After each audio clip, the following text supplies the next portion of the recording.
ओम नमो भगवते वासुदेवाय नमः।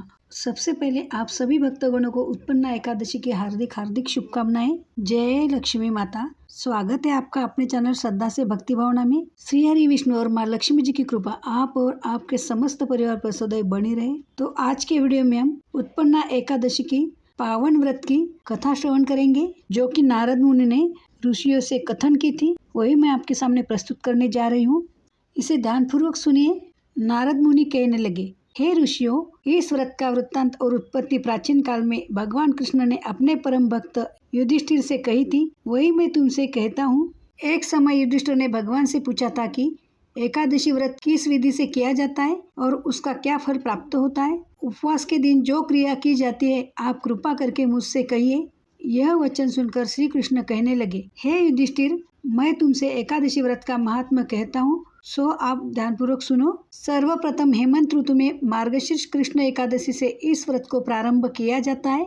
दशमी को सायंकाल भोजन के बाद अच्छी प्रकार से दातुन करे ताकि अन्न का अंश मुंह में न रह जाए। रात्रि को भोजन कदापि न करे, न अधिक बोले। एकादशी के दिन प्रातः 4 बजे उठकर सबसे पहले व्रत का संकल्प करे। इसके पश्चात शौच आदि से निवृत्त होकर शुद्ध जल से स्नान करे। व्रत करने वाला चोर, पाखंडी, परस्त्रीगामी, निंदक, मिथ्याभाषी तथा किसी भी प्रकार के पापी से बात न करे। स्नान के पश्चात धूप, दीप, नैवेद्य आदि 16 चीजों से भगवान का पूजन करे और रात को दीपदान करे। रात्रि में सोना या प्रसंग नहीं करना चाहिए। सारी रात भजन कीर्तन आदि करना चाहिए। जो कुछ पहले जाने अनजाने में पाप हो गए हो उनकी क्षमा मांगनी चाहिए।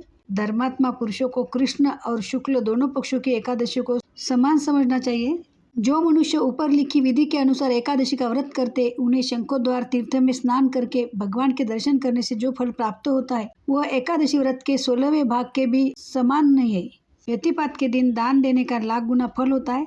संक्रांति से 4 लाख गुना तथा सूर्य चंद्र ग्रहण में स्नान दान से जो पुण्य प्राप्त होता है वही पुण्य एकादशी के दिन व्रत करने से मिलता है। 1000 यज्ञों से भी अधिक इसका फल होता है।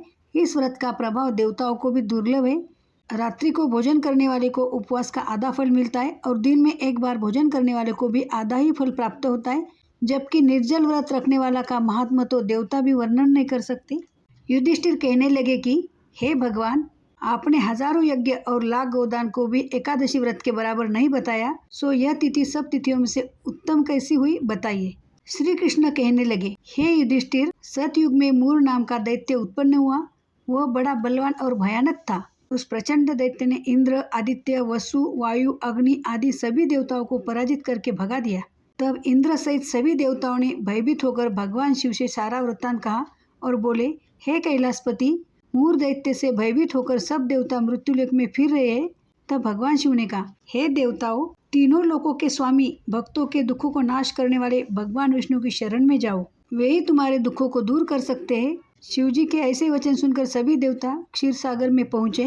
वहाँ भगवान को शयन करते देख हाथ जोड़कर उनकी स्तुति करने लगे कि हे देवताओं द्वारा स्तुति करने योग्य प्रभु, आपको बारंबार नमस्कार है। देवताओं की रक्षा करने वाले मधुसूदन, आपको नमस्कार है। आप हमारी रक्षा करें।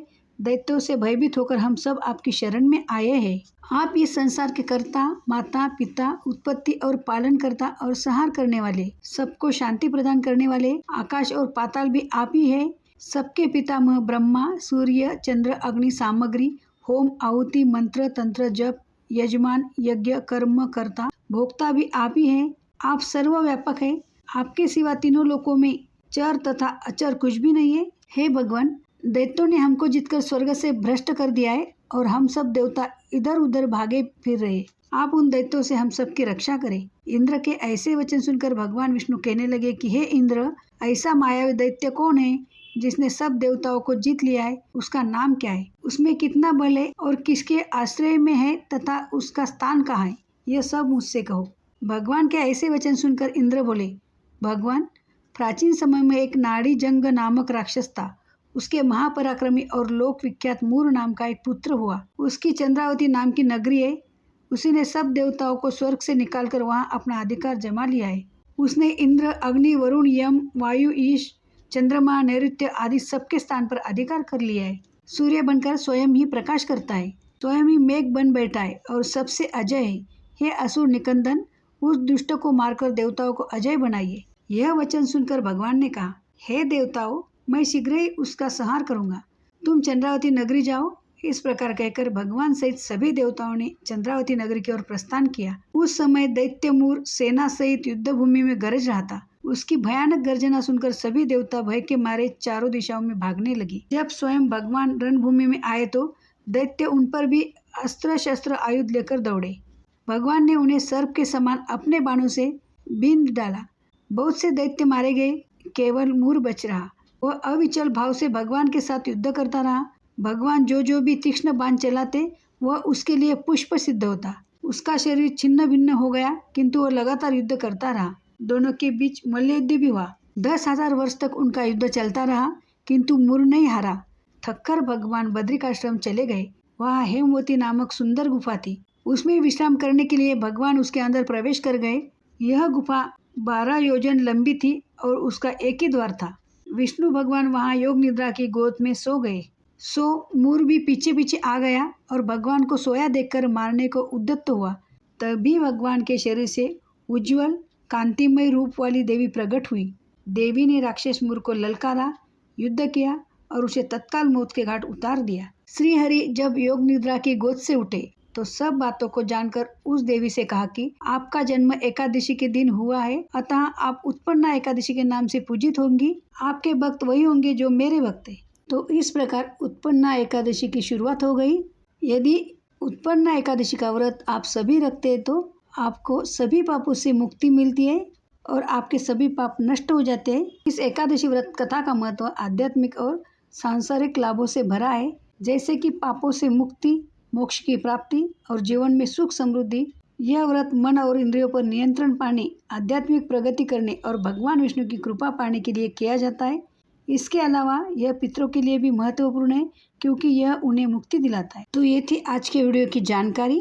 आशा करती हूँ आपको ये जानकारी अच्छी लगी है। यदि जानकारी अच्छी लगी तो वीडियो को लाइक कीजिए, चैनल को सब्सक्राइब कीजिए, ज़्यादा से ज़्यादा शेयर कीजिए और श्री हरि विष्णु के सच्चे भक्तों तो कमेंट में ओम नारायणाय नमः जरूर लिख दे। तो मिलते हैं ऐसे एक और वीडियो के साथ। धन्यवाद। जय लक्ष्मी माता। ओम नमो भगवते वासुदेवाय नमः।